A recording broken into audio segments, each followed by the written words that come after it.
It's Extreme Gamer Joe from Extreme Tabletop Gaming. Hoping you're having a fantastic day today. Just want to touch in on a thoughts and perspectives report with regards to tournament preparation. So a few of you already know that myself, Extreme Gamer Joe, along with three good friends from the Royal Tabletop Regiment, have put together a team and are attending the Adepticon series this year in Chicago in about a month, in March 2018 of the year. So yeah, we're getting ready to go.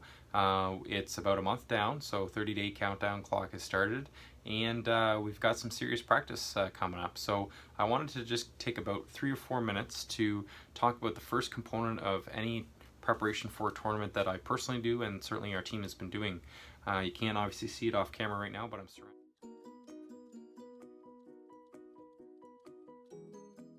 surrounded by about 3 lists over here. I have a binder with all the printed off latest FAQs, Games Workshop, Codex specific, chapter approved, stepping in, all those kind of key documents that have rule changes and adjustments and interpretations. The next tab over, I've got the Adepticon rules with all of the back and forth between us and Adepticon tournament organizer staff on specific questions regarding to their rules, their mission pack, their layouts, and maybe some of the tweaks compared to the ITC that we're all used to. One page over are some of our notes and tournament preparations and some of the goals that we had written down as a team that we would accomplish between now and then, how we were going to lay out our practices, what we were going to practice, why we were going to practice, and then all of the back-end stuff like the logistics, administration. You know, it doesn't end by the time you just sign up to a website. You got to do a little bit more than that. So, you know, getting right into the logistics, how we're going to get there, where we're going to stay, and all those good fine things. And then, yeah, just right up on the computer screen, I was just doing a little bit more further research on a really key topic in 8th edition, which is all about screening. After watching the LVO pretty closely back in January, I started realizing that screening was a lot more important than I was personally putting effort into. So I started picking up my game. So on one side I've got the brownmagic.com with Nick Natavati,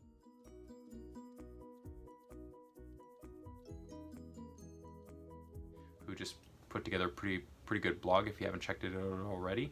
And he just threw out a blog report that had specifics to screening, which I thought was pretty fantastic, with an example, which is even easier to understand than just someone either talking about it like I am with you right now or whatever. So if you've ever been interested in screening, take a look at Nick Natavati's channel there, his blog. He's on Facebook too, but he does link you out to the site. And it gives a perfect example of why you want to screen, especially if you do have high value targets and whatnot. And then he talks about how Andrew Gagno over at Beast Coast Gaming had done a 3-part series.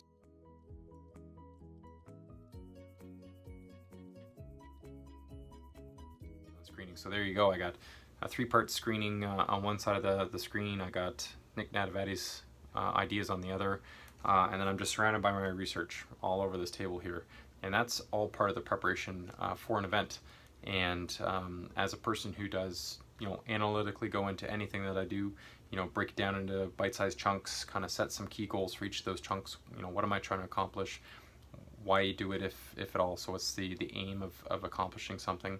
And then, you know, what's the so what's it going to result in? So, you know, looking at this and how screening is affecting us, I was looking at my lists for singles and how Inari Eldar combo are kind of moving forward, and what I'm going to do to screen. And then I started looking at our team lists because we have the Death Guard, Raven Guard, Orcs, and myself with Inari. So it's kind of like one of those hybrid teams. And two of our armies are very good at screening, and the other, like myself, have challenges in the Adepticon format with 1,000 points per player, and of course it's random selection to do table pairings. So I can't just make a good relationship with, practice with, you know, learner lists 100% and then just go with that one guy each and every time. It's random. So I really have to learn how my list interacts with the other 3 guys very closely and understands our strengths and weaknesses. So I don't want to get too much into that, but, you know, when you look at tournament preparation, I guess my biggest thing is, you know, try not to sign up for a tournament like 1 week before it happens without having at least a good preparation already completed. You know, if I look right in behind me, I've got my dice box ready to rock.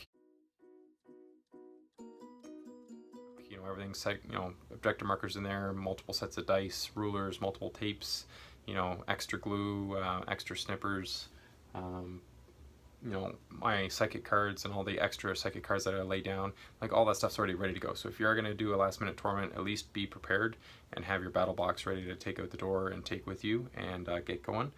And don't be afraid to get into, you know, the detailed back end in terms of rules and understanding your army, understanding the rules of the game, getting into the FAQs, getting into the chapter approved, because the more you kind of print those out and highlight them and put question marks and read FAQs and then send a question to GW because you're like, hey, this doesn't make any sense and none of my buddies understand it either. Once you got all that junk out of the way, then you're pretty much, your head's clear, you've got a list that works, and you're ready to rock. So I'm going to keep this thoughts and perspectives pretty quick, but I just wanted to share with you that that's just like a 5-minute intro on how Extreme Gamer Joe is getting ready for Adepticon at the 30-day mark. Tomorrow we're having a practice as a team, and instead of practicing against each other, we've lined up so we're already paired off. We're doing Adepticon Mission 2 from the Lion's Mouth, and it's going to be 2 games concurrently, so myself plus a partner and the other 2 guys are teaming up to play other people and other lists, and that way we're also expanding our horizons outside of the immediate team of 4. We're pulling in some buddies from the Royal Tabletop Regiment to get some fun and informative games in with them. So it's kind of using the community to support our efforts to go towards doing well at Adepticon. And of course, I guess that is the big thing. One of our goals is to, you know, be competitive, but at the same time have a classy and fun time, because why go as a team and not have any team spirit or any kind of team fun? You know, you gotta have fun with the guys for sure.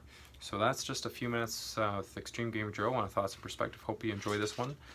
Perhaps when we get into a nuts and bolts episode, we'll and we kick off that channel, we'll start looking at specific lists and specific lineups. And yeah, a last minute shout out to Nick Nadavati and Andrew Gagnon on doing those really awesome articles on screening. If you haven't checked them, just check out Beast Coast or thebrownmagic.com, and they're really great. You know, you definitely can't go wrong by using their examples. The pictures and diagrams say 1,000 words. So that's it. Hope you have a good one, and Extreme Gamer Joe out.